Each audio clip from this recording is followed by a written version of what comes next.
¿Qué tal, amigos? ¿Cómo están? Buenas noches. Una jornada literaria más a través de Red Set, la red cultural desde San Pedro de Llao, provincia de Pacasmayo.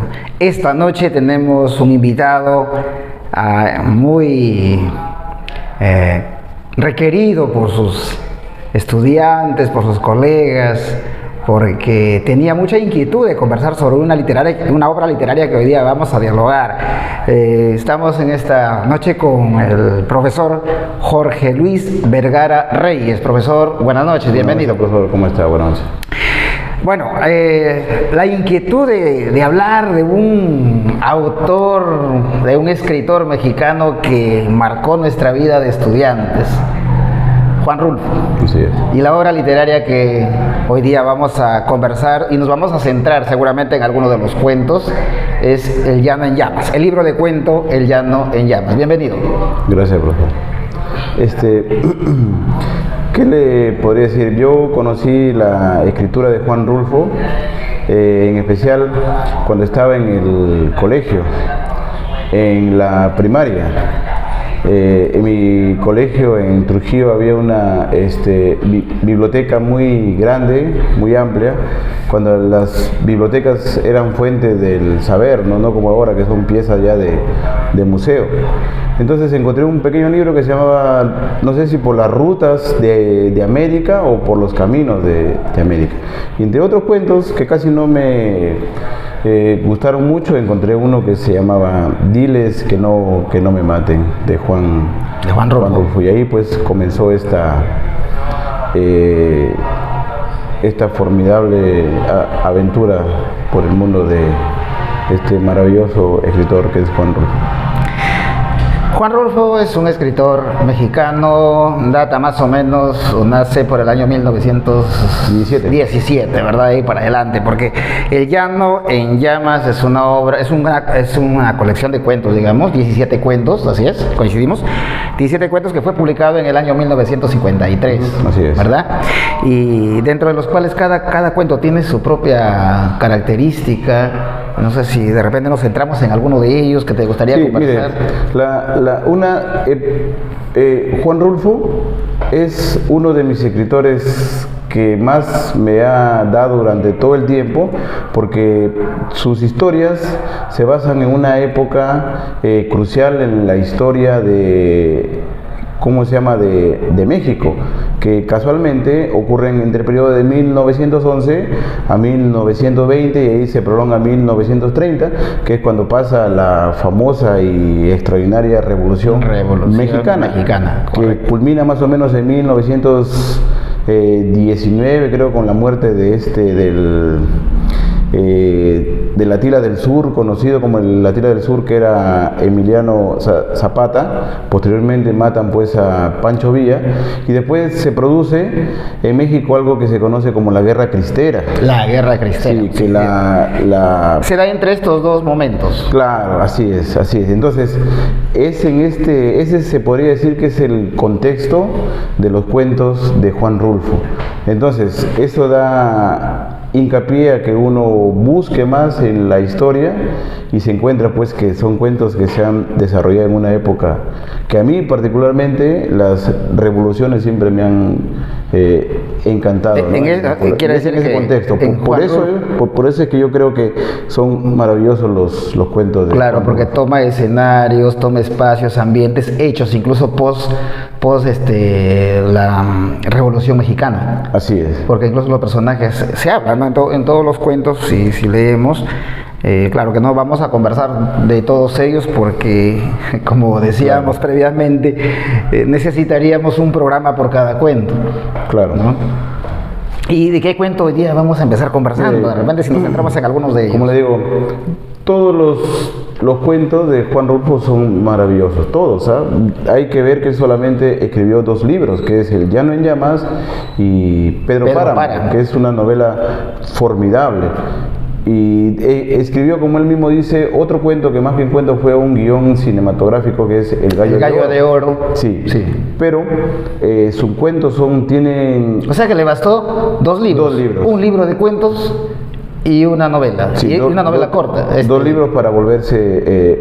O sea, para ubicarse en el boom latinoamericano con varios libros en el mundo. O sea, solamente 2 libros y de libros extraordinarios, porque sus cuentos son eso. Así es. ¿No? Y su obra, Pedro Páramo, que es un punto aparte. Pues, claro, así es. Aparte que también fue una especie de antropólogo y fue guionista, fotógrafo también.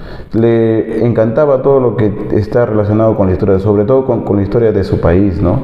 Claro, y lo que me ha llamado la atención es que sus cuentos del Llano en Llamas, todos son escenarios rurales, parece, da la impresión que es así.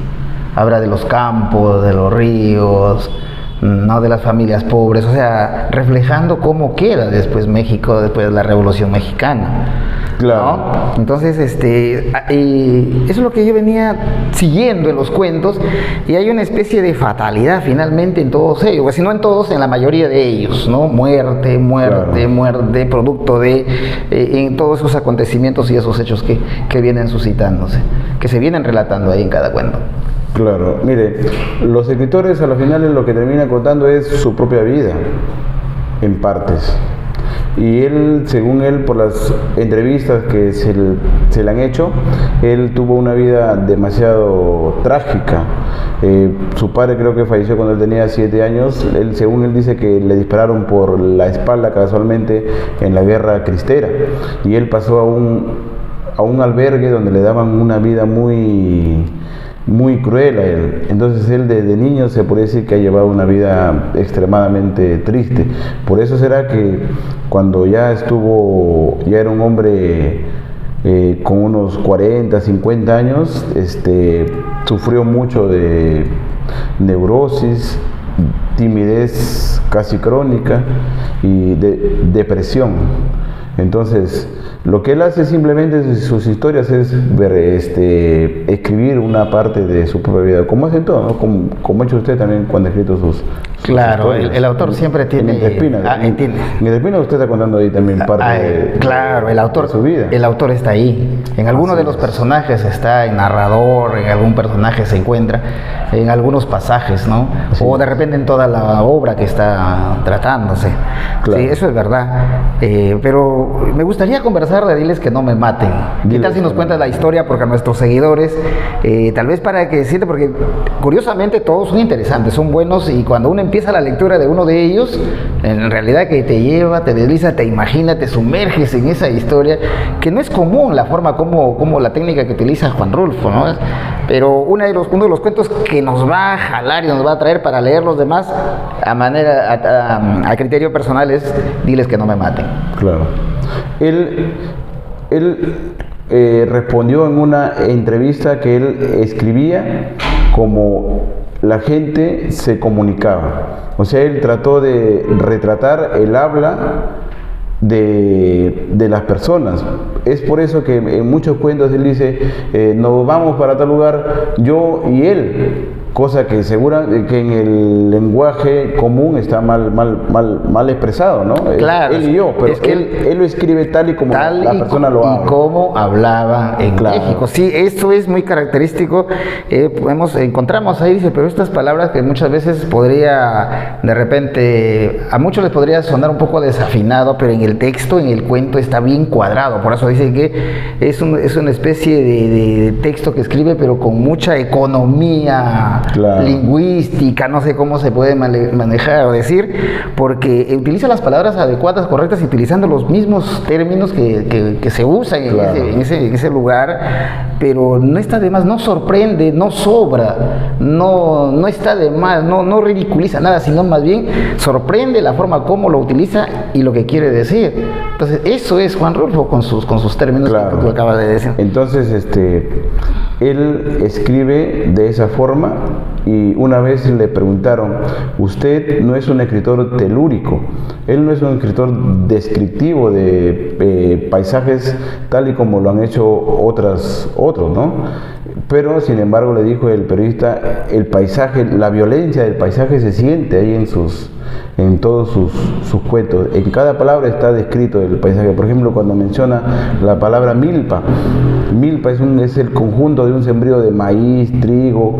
Entonces ya ese campo de milpa crece en el campo. Entonces basta que mencione esa palabra para darnos la idea de que está en un contexto pues del monte, del campo, campestre, ¿no? Así es. Y milpa se menciona en Diles que no me maten. En varios cuentos. Diles que no me maten es prácticamente el talón de Aquiles de Juvencio Nava. De Juvencio Nava, porque por señalarle a los policías. Ahora si contamos un poquito la historia, lo contamos. ¿Te parece si contamos de qué trata Diles que no me maten del autor Juan Rulfo? Bueno, esa es la historia de un crimen. De un crimen que lo comete contra... No recuerdo el... Lupe Terreros. Guadalupe Terreros. Guadalupe Terreros era compadre con Juvencio Nava. Juvencio Nava. Y Guadalupe le había prohibido pues que entren las vacas, los toros de su compadre a su campo, a su fundo, a su campo, a raíz de una sequía. Así es. De una sequía, no había pasto. Juvencio Nava en las noches destapaba, digamos, una parte del cerco y hacía que los animales entren y coman hasta su gusto.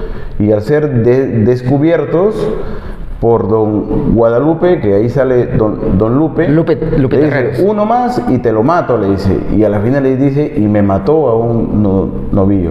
Y ahí se queda ya la historia. Y es el hijo que se convirtió después, que eran dos niños que a él no le preocuparon porque eran dos niños que todavía estaban, como dice, a gatas. A gatas, o sea, a gatas, no andaban. Un término de lo que decías tú, a gatas. Claro. Bueno, se deduce que es el hijo que vuelve después de casi 50 años convertido en coronel para vengar la muerte de su padre, y es el que nos da a entender sí, al lector cómo había muerto su padre, porque ahí se ve que lo capturan, ¿cómo se llama don Juvencio Nava? Y se lo llevan, y él decía, yo ya he sido castigado, he vivido recluido en el monte como una fiera, le dice, hasta que llegan a una casa, a una choza, y desde adentro, miren, ni siquiera se ve al coronel, de adentro le dicen, aquí hemos traído al hombre. Aquí hemos traído al hombre. Pregúntale que si ha vivido en Palo de Venado, le dice. Sí, de ahí soy. Bien, le dice, ¿usted conoció a Guadalupe Terreros? Sí, lo conocí, pero ya murió, le dice. Y el coronel, le dice, ya sé que murió. Sí, Guadalupe Terreros era mi padre, le dice. O sea, ellos eran los niños que habían regresado, porque ahí se ve que adentro dice que conversaba con otra persona. Eran los niños que habían regresado después de tantos años para buscar venganza. Uno de ellos se había hecho coronel.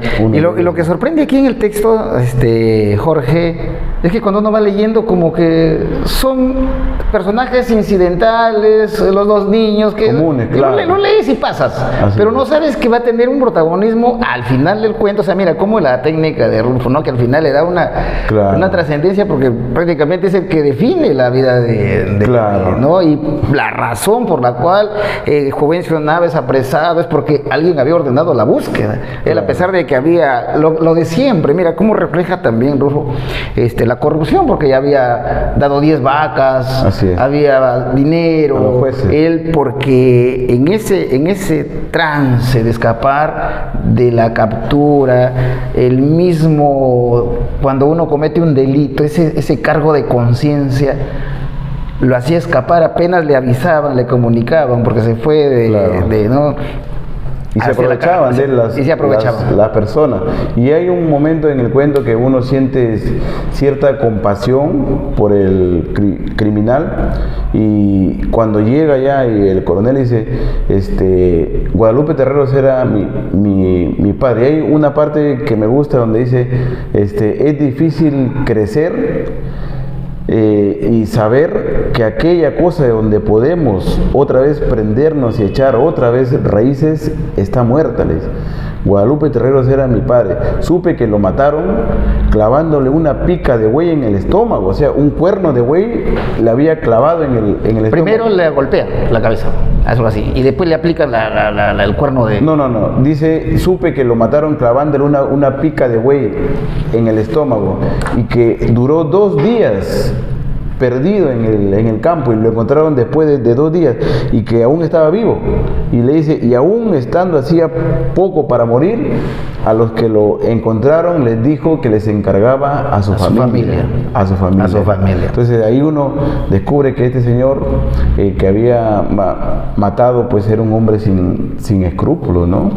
Sin escrúpulos. Entonces ahí es donde se descubre toda la trama. Pero el coronel tuvo compasión, por eso, y ahí es donde nace el título del cuento. Ya estoy viejo, le dice, que no me maten, diles, por favor, diles que no me maten. Que no me maten. La petición, el ruego, la súplica, porque empieza así, diles que no me maten, Justino, al hijo Justino. Justino es su hijo. Anda, vete a decirles eso, que por caridad, así diles que no lo hagan por caridad. Si tú ves en estos primeros párrafos, es una súplica, que no lo hagan, no, por favor, no, o sea, dice, no puedo, no hay un sargento, no quiere oír hablar nada de ti, haz que te oiga, date tus maños y dile que para susto ya ha estado bueno, dile que lo haga por caridad de Dios. Y aquí, incluso fue un poquito más allá, si es que Juan Rulfo fue católico, y resulta, no sé hasta de qué punto era agnóstico, pero en la mayoría de sus cuentos, una buena cantidad de cuentos, Dios está presente. Como todos los mexicanos de esa época, creo que creían mucho hasta ahora, ¿no? En la Santísima Virgen, pues, ¿no? De Guadalupe, que en los cuentos, en la literatura y en su cine es como una especie de símbolo, pues, ¿no? Entonces, el coronel le muestra compasión a las finales, porque le dicen, denle de beber hasta que se emborrache para que no sienta los tiros. O sea, tuvo una especie de compasión con el que le había matado a su padre.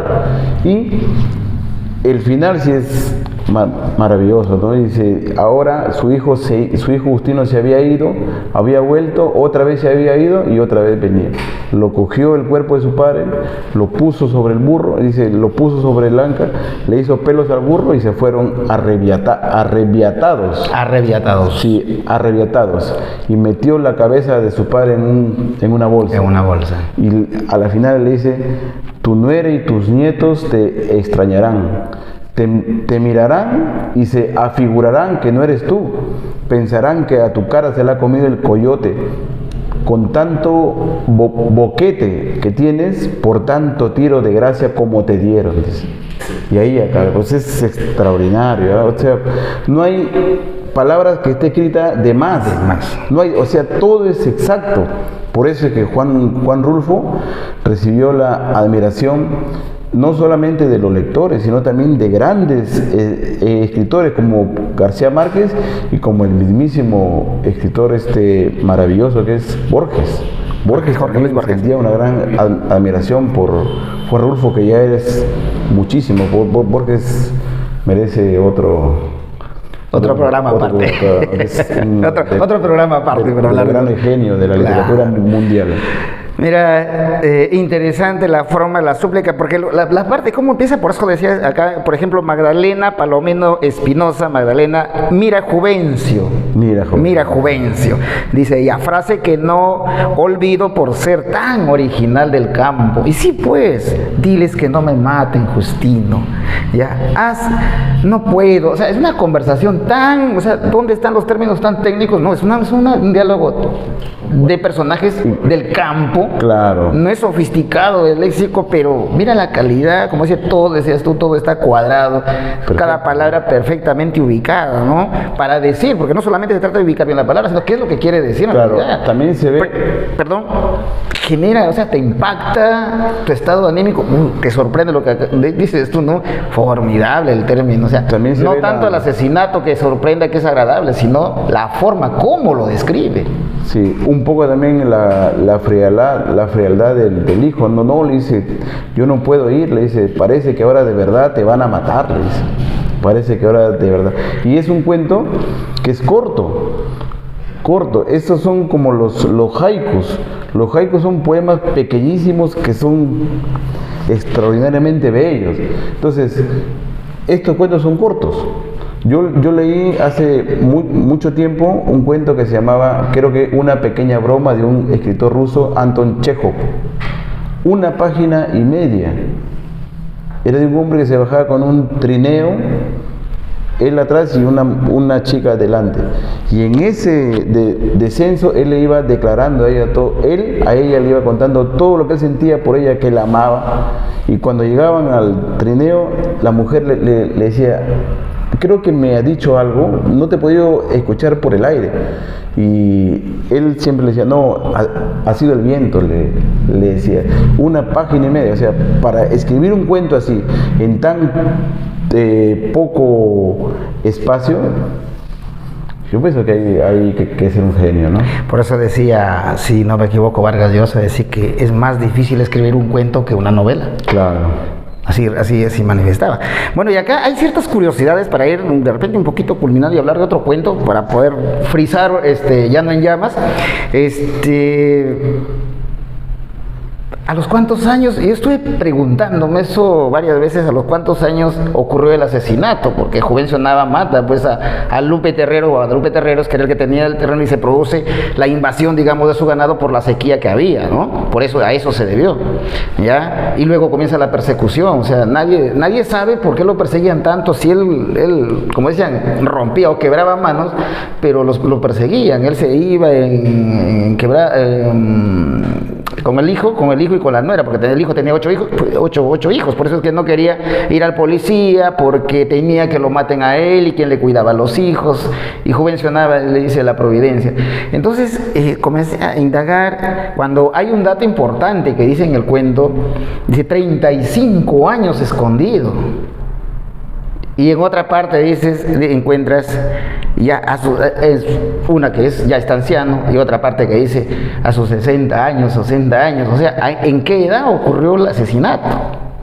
Si restamos pues a los 25 años. Claro, por lo menos. Entonces son datos que curiosamente llaman la atención y hay muchas cosas que podemos ir sacando de ahí. Entonces, claro, incluso porque, ¿cuál fue el detonante de su caída? Decimos, la milpa. Siempre se escondía, y esa vez ve personas extrañas y se atreve a ir a decirle que la milpa estaba por secarse. ¿Y quiénes eran los que estaban ahí? Eran justamente sus captores. Cae por la milpa, claro. Y por eso lo llevan, o sea, y luego se desencadenan los hechos. Claro, como le digo, yo pienso que eso pasó en una época de la revolución, ¿no? Porque recordemos que el que lo mata a Juvencio Nava es soldado del ejército, policía no eran soldados.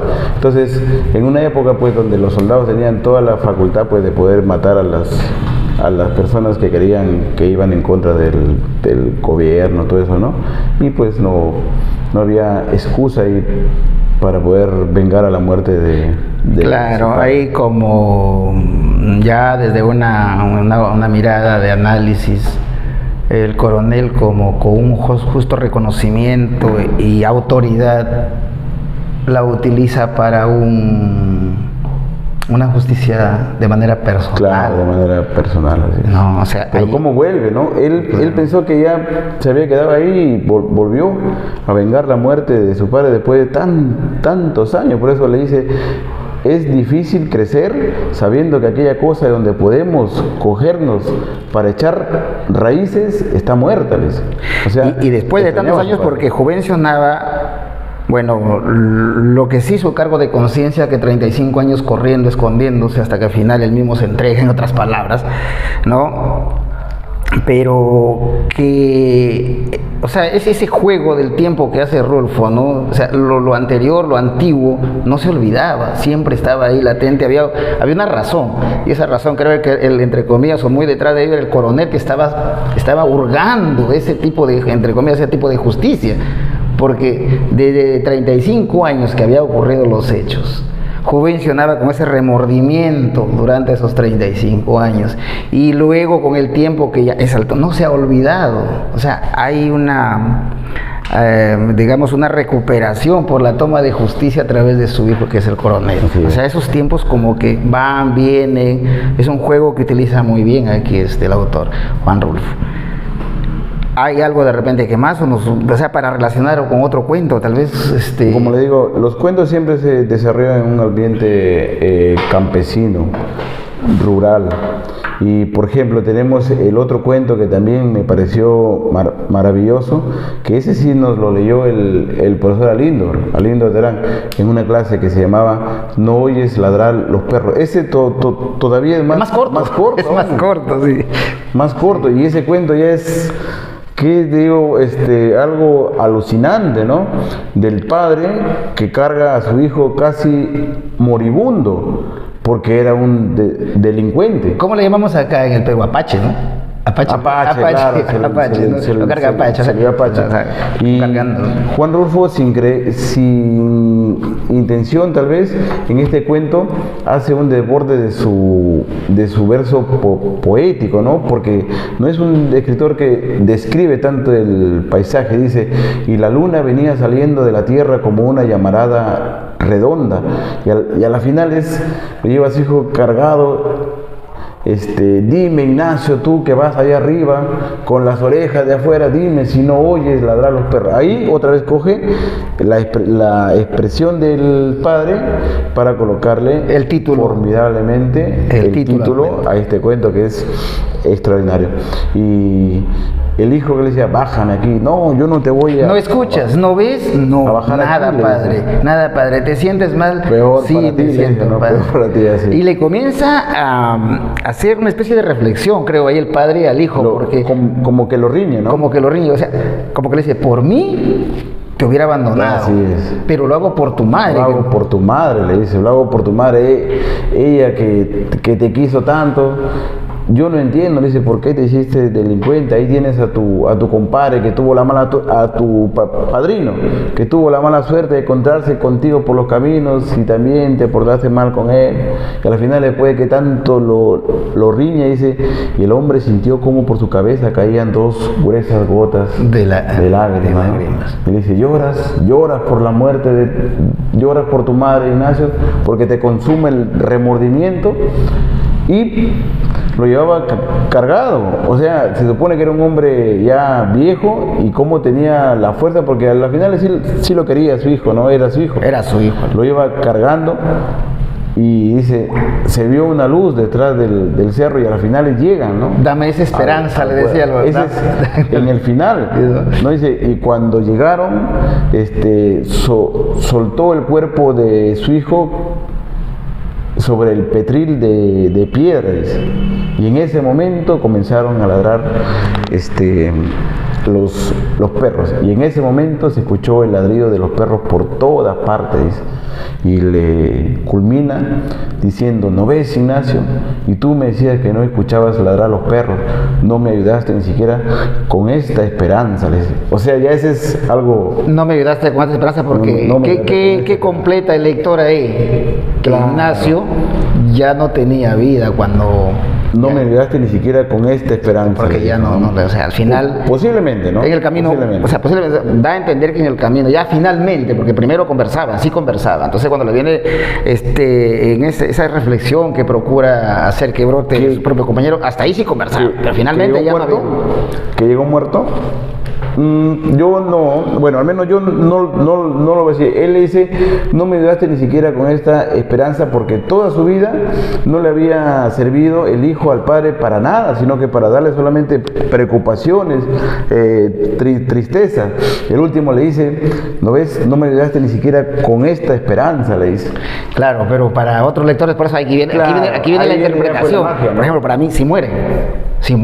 Claro. O sea, no me ayudaste con esta esperanza, es decir, Sí. al final, por eso es que ya no le responde, porque si ya no, o sea, por eso en el lenguaje que utiliza, ya no responde, y si no responde es porque ya Ignacio ha muerto, por eso le dice que no me ayudaste ni siquiera a decirme que sí los Pedro Larrañaga, o sea, que ya veías que estamos llegando al pueblo, entonces no me ayudaste con esta esperanza, finalmente, o sea, ¿qué quiere decir?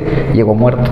Claro. ¿No? Bueno, esa es la perspectiva, esa es la mirada que yo le doy, tú tienes otra, mira, o sea, tú vas al tiempo, o sea, yo quería que tú seas mi esperanza, mi futuro, lo que generalmente todo padre quiere que sus hijos sean, ¿no? Sí. ¿No? Pero ahí está, pues se respetan las opiniones, porque para eso es literatura, o sea, tenemos la anuencia de pensar de acuerdo a la mirada. La literatura siempre va a ser una fuente de conocimiento inagotable. Siempre toda la persona que lea, siempre va a estar un pie delante de quien sea.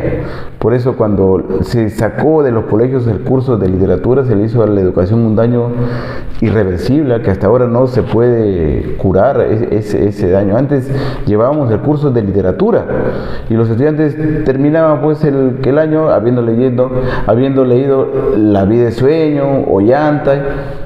Ahora ya no es así, ¿no? Tratan de resarcir ese error con el llamado plan lector, ¿no? Pero no es así. Le hicieron un daño terrible a la educación cuando sacaron el curso de literatura, porque antes había el curso de literatura. Claro, literatura peruana, literatura universal. En tercer año era literatura española, en cuarto año era literatura peruana. Terminaba con universal, ¿verdad? Quinto con literatura universal. Acá Víctor Guzmán, Víctor, ya te extrañábamos, de tiempo que apareces. ¿Qué simbolizan los perros en la escena? O sea, saludos, o sea, también, como le digo, cada quien puede tener una interpretación de qué simbolizan los perros. No oyes ladrar no oyes ladrar a los perros, ¿no? Entonces cada quien puede tener una interpretación, puede simbolizar de repente toda una sociedad, puede ser un reclamo, una protesta, la pobreza, porque ahí, como digo, es una lucha, según lo que podemos notar, es una especie de lucha también por la justicia, ¿no? Porque hay de todas maneras, encontramos ahí de todo en estos cuentos, ¿no? Claro. Hay un poco de injusticia, no es que es un poco, hay injusticia, porque si vamos a otros cuentos vemos que pues también las autoridades les engañan y les mienten y les dan terrenos que no les son productivos. Por ejemplo, uno de los cuentos que no vamos a llegar hasta allá porque no nos va a dar el tiempo. En El hombre, por ejemplo, El hombre, que es un cuento que eso tendría que ser tocado en un programa también muy aparte, también hay una especie de dualidad que en realidad ¿qué quiere decir? O sea, para ti puede significar algo como para mí también. Lo que acabamos de polemizar, bueno, para ti no murió, para mí sí. Entonces, y es respetable cada opinión. Por eso acá cuando también nos habla Víctor, también de repente tiene su propia opinión, sería bueno que nos la comparta. Milagros Santos está viendo los milagros, también te extrañábamos, ¿ya? Y Víctor dice acá, a ver, Víctor Guzmán, una opinión sobre el plan lector actual que se da en los colegios. Bueno, relacionándolo de repente con el texto, con los textos, sería bueno comentarlo también. ¿Cuál es tu mirada? Magdalena Palomena Espinosa, lo importante de analizar profundamente es que las obras son contextuales y cada lector lo interpreta de acuerdo a su cultura y su convivencia, y sus vivencias, perdón. Sí. Entonces es eso justamente, cada quien puede tener una perspectiva, es como, una mirada, ¿no?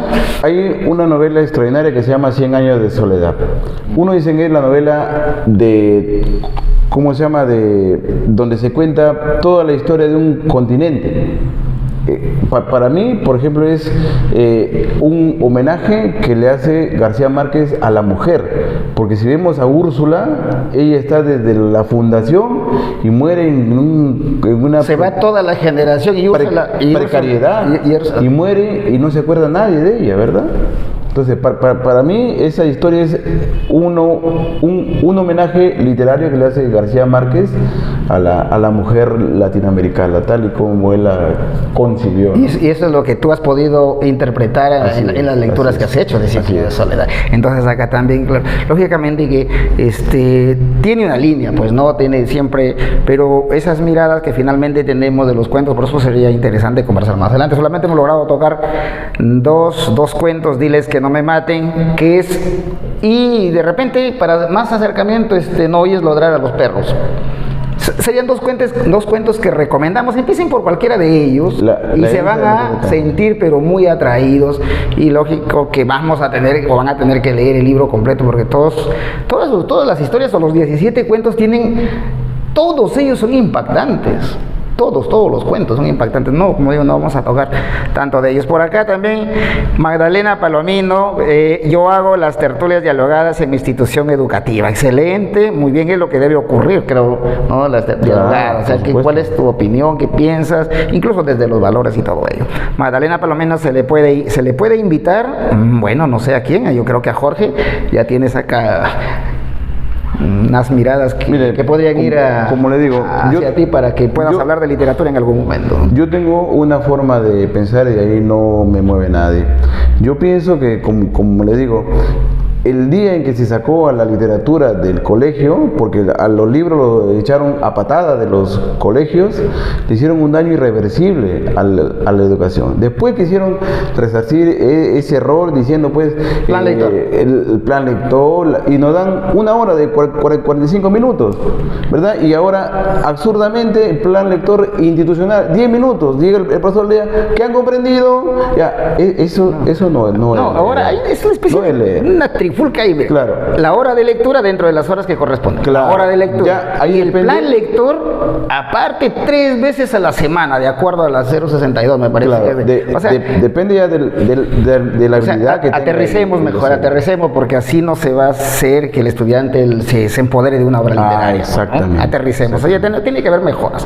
Bueno, ¿sabe qué? Una cosita más, como dijo el doctor Ricardo Dolorier, dice, el primero que tiene que, la primera estrategia para que se active el plan lector y todo lo que sea lectura, tiene que leer el docente. El docente tiene que amar la lectura. Si tenemos a un docente que no lee, entonces no se va a activar. ¿Cómo puede enseñar literatura o plan lector si no lee? Jorge, qué grande, qué grato y qué corto queda el tiempo en realidad con el programa que hemos dialogado. Te va a dejar con la desazón de no haber dicho todo lo que has querido. Sin embargo, vamos a programar tal vez un nuevo encuentro y podríamos hablar del mismo autor, del mismo libro, con otros de Borges, cuentos. De Borges también podemos hablar. Bueno, agradecer a nuestros amigos. Vamos a dejar en uso de la palabra a nuestro maestro Jorge Luis Vergara Reyes para que se despida. Y bueno, luego hacemos la despedida. No sin antes, quiero decir, Víctor Guzmán, de acuerdo con la crítica, con el retiro del curso de literatura de las aulas escolares. Lógicamente que todos reclamamos eso porque nosotros aprendimos mucho en esos tiempos, ¿no? Con esos cursos de manera independiente. Pedro Miguel Javier, excelente, felicitaciones, Jorgito, por el aporte de esta maravillosa obra de Juan Rulfo, pues invita a todos y sobre todo a nuestros jóvenes de hoy a reflexionar. Por acá hay más, dice así, vamos a completar. Ya a todos, invita a todos y sobre todo a nuestros jóvenes de hoy a reflexionar sobre la importancia de conocer sus raíces y fortalecer su identidad, que valoren su historia y entender las consecuencias de la injusticia social. Víctor Guzmán, saludo al invitado y a usted, profesor José Lalupo. Magdalena, disculpe, ¿qué es del plan lector? El reto es leer, con la esperanza de que lean, y en la hora de leer un texto es otra cosa. Yo si lo hago leer, felicitaciones. Así pues hacía falta todavía aterrizar, por así decirlo, entender bien qué es lo que podemos hacer. A nuestros amigos, muchas gracias por su atención. De verdad que esto quedó demasiado corto por la obra tan importante del escritor mexicano Juan Rulfo. Nos encontramos en la próxima edición. Gracias. A través de Reset Cultural, Jorgito. Bueno, gracias, profesor, a usted por esta invitación. Ya sabe que estoy llano compartir cualquier experiencia en cuanto a los libros. Y decirle, pues, como decía mi profesor Alindor, 3 cosas, ¿verdad? Leer, leer y leer. Y leer. Nada más. Así es. Gracias.